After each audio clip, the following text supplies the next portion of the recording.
तुम्हाला जर असे शंकरपाळी बनवायचे असेल तर हा व्हिडिओ तुम्ही शेवटपर्यंत बघा. आणि इतके क्रिस्पी आपले शंकरपाळे झालेले आहे, दात नसलेले सुद्धा खातील, एकदम बिस्किटासारखे आपले शंकरपाळे तयार झालेले आहे आणि इतके ठिसूर झालेले आहे की बस. बघा मग असे शंकरपाळे जर तुम्हाला बनवायचे असेल तर मी सर्व प्रमाण सांगणार आहे, काही तुम्हाला स्ट्रिक सांगणार आहे, ते तुम्ही नक्की फॉलो करा. चला बघा आपले शंकरपाळे किती कुसके झालेले आहे हे तुम्हाला दाखवलेलेच आहे. असे शंकरपाळे जर तुम्हाला बनवायचं असलं तर परफेक्ट प्रमाण घेणं खूप आवश्यक आहे, तरच असे शंकरपाळे तुमच्यात तयार होणार आहे. तर चला, मी शुभांगी ब्लॉग्स अँड किचनमध्ये तुमचं मनपूर्वक स्वागत करीत आहे. आज आपण शंकरपाळीची रेसिपी बघणार आहोत. तुम्ही जर चॅनलवर जर नवीन असाल तर चॅनलला लाईक करा, शेअर करा आणि कमेंट करा आणि हा व्हिडिओ शेवटपर्यंत बघा. आता हा मी 1.5 किलो मैदा घेतलेला आहे आणि त्यामध्ये 250 ग्रॅम साखर, 250 ग्रॅम तूप आणि 250 ग्रॅम पाणी, बस हे तिन्हीचं मिश्रण गॅसवर गरम करून घेणार आहे. आणि यात मी 10 ग्रॅमच काय टाकलेला आहे, ओवा टाकलेला आहे. बिना सोड्याचे शंकरपाळे किती उत्तम होते ते मी तुम्हाला दाखवणारच आहे. थोडी दुपार झाली होती आणि मुलांना काही असं चटपटीत खाऊ वाटलं. मग मुलं म्हणले चला आज मम्मी शंकरपाळी कर. दिवाळी असल्यावरच शंकरपाळे करते असं काही नाही, छोट्या मुलांना कधीही पेस्ट शंकरपाळे खावंसे वाटतात, त्यामुळे मी हे शंकरपाळे बनवत आहे. माझ्या मुलांना खूप शंकरपाळे खायची इच्छा झाली आणि लगेच म्हणलं शंकरपाळे बनवून घेऊ. आणि ह्या पावशेराचं म्हणजे 1.5 किलो मी पिठाचा वापर करणार आहे. पीठ मळताना आता ही आपण कढई लगेच इकडं गरम करायला ठेवणार आहे. एकदम मंद आचेवर तेल गरम करायला ठेवायचं आहे. तोपर्यंत कढई गरम होईपर्यंत थांबायचं आहे आणि आपल्याला काय करायचं आहे, त्यामध्ये तेल टाकायचं आहे. मी 1 किलो तेलाचा वापर केलेला आहे इथं आणि ते सर्व काही 250 ग्रॅमचं साहित्याचं आपलं काय केलेलं आहे, मिक्सचर करून घेतलेलं आहे. आणि ते मिक्स झालेलं पाणी आपल्याला गरम थोडंसं कोमट झालं की लगेच यामध्ये टाकून घ्यायचं आहे आणि थोडंसं मीठ टाकून घ्यायचं आहे. यात सोडा घालायचा नाही, न सोडा होताही माझे शंकरपाळे खूप खुसके झाले होते, हे मी तुम्हाला अगोदरच दाखवलेलं आहे. बघा आता थोडंसं थंड झालेलं आहे.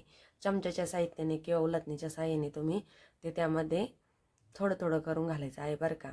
आणि हे थोडं गरमच राहिलं पाहिजे, थंड झाल्यावर घालायचं नाही. हे स्ट्रिक तुम्ही नक्की फॉलो करा. आणि हे जेव्हा आपण हा उंडा करतो तोही आपल्याला गरमच शंकरपाळे करून घ्यायचे आहे.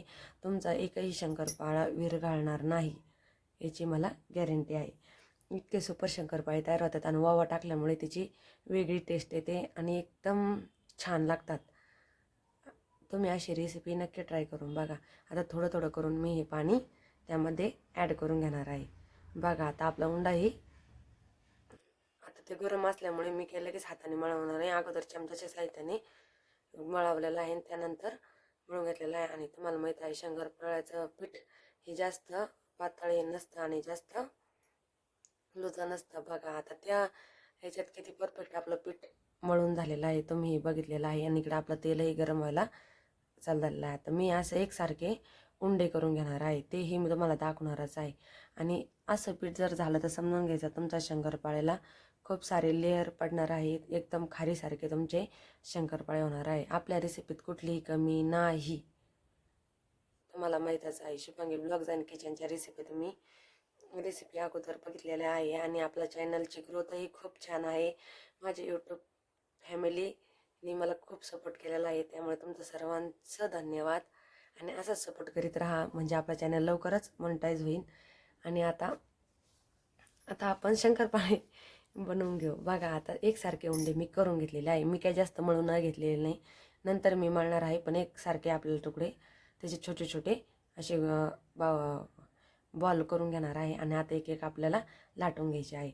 बघा ओवा घातल्याने खरंच सुपर शंकरपाळे होते आणि मी फर्स्ट टाईमच घातले होते. आणि आता बघा आपल्या तेलालाही तावाला आहे, मी ते पण चेक केलेलं आहे. म्हणजे आपण शंकरपाळे लाटायला सुरुवात करून घेऊ. आता मी एक एक तोपर्यंत लाटून घेते, मग तुम्हाला दाखवणारच आहे. आपलं तेलही गरम झालेलं आहे छान प्रकारे. आणि तेल काय करायचं आहे, एकदा तुम्ही चांगलं गरम होऊन द्यायचं आहे आणि त्यानंतर शंकरपाळे त्यामध्ये सोडायचं आहे. आणि तळताना दुसरी एक ट्रिक म्हणजे ते काय करायचं आहे, जाड बुटाची कढई ठेवा, पातळ कढई नको. हे शंकरपाळे तळायला वेळ लागत असतो आणि बघा आता आपली लाटी किती छान झालेली आहे. साईडचा आपल्याला कट करून घ्यायचा आहे आणि मग आपल्याला शंकरपाळे बनवून घ्यायचे आहे. एकदम सुट्टीने इतके छान आपले शंकरपाळे तयार होतात की बस. बघा तुम्हाला बघता क्षणीच खावं वाटणारे आपले शंकरपाळे तयार होणार आहे. हे जे खूप शंकरपाळे अशा साहित्यात कुठंही चुकणार नाही. तुमचा शंकरपाळा किती दिवस राहू द्या, थोडासुद्धा कडक होणार नाही याची मला गॅरंटी आहे. बघा आता थोडं थोडं करून आपण शंकरपाळे तळून घेऊ. आणि हा व्हिडिओ कसा वाटला हे कमेंट करून मला नक्की कळवा. बघा आता आणि मी तेल काय सांगितलं कडकडीत गरम करून घेतलं होतं ना. आता गॅस आपला मंद करून घेतलेला आहे. त्यामुळे आपले शंकरपाळे एकदम खुल्ले खुल्ले होणार आहे आणि एकदम मस्त होणार आहे. तुम्ही उलटणीचा आणि अशा चाळणीचा दोन्हीचा वापर करा, म्हणजे तेल हे राहणार नाही. आणि बघा, आणि ही जाडबुडाची कढई असल्यामुळे शंकरपाळे तळायला काही अडचण येणार नाही असं मला वाटतं. मी दोन्हीचाही वापर केलेला आहे. आणि तुम्ही बघा एवढे शंकरपाळे मी तळत आहे, थोडासुद्धा त्याचा गळगा झालेला नाही. नाही तर खाली त्याला तुम्ही आता ते तुम्हाला मी ते दाखवणारच आहे. एकदम प्लेन तेल आपलं राहिलेलं आहे आणि शेवटपर्यंत तसंच राहणार आहे. कारण आपल्या शंकरपाळ्यात कुठलीही मिस्टेक नसल्या कारणाने कुठंही शंकरपाळा आपल्याला तेलामध्ये सुटल्याला दिसणार नाही आणि काहीच नाही. एकदम परफेक्ट रेसिपी आहे. तुम्ही नक्की ट्राय करा. बहुत जणांच्या शंकरपाळे हे असतं की चांगले नाही होत, कडकच होतात. आणि ना एकदम गोल्डन कलर येऊन द्यायचा याला, असा थोडा कसा लालसर कलर आला पाहिजे.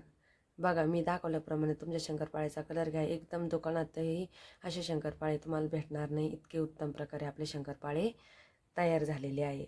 आणि ही रेसिपी तुम्हाला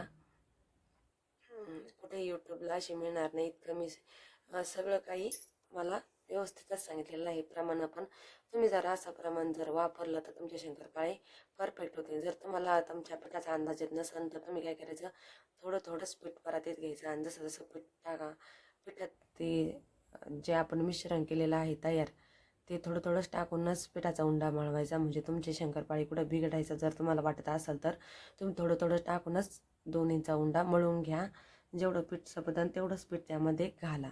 पण पिठात लगेच ते पाणी ॲड करून घ्यायचं नाही, कारण मला माहिती आहे तेवढं होतं. त्यामुळे मी परफेक्ट तुम्हाला सांगितलेलं आहे. पण तुमचा जर अंदाज चुकत असला तर अगोदर थोडंच पाण्याने तुम्ही बनवून बघायचे. आता बघा आपले शंकरपाळे किती छान झालेले आहे आणि कुठंही गाळबीळ काही झालेलं नाही. एकदम सुट्टे शंकरपाळे तयार झालेले आहे. भरपूर काही आपले शंकरपाळे तळायचे आहे. आपले चॅनलवर जर नवीन असेल तर चॅनल लाईक करा, शेअर करा, कमेंट करा आणि खात राहा, आनंदी राहा. पुन्हा भेटू नवीन रेसिपीत.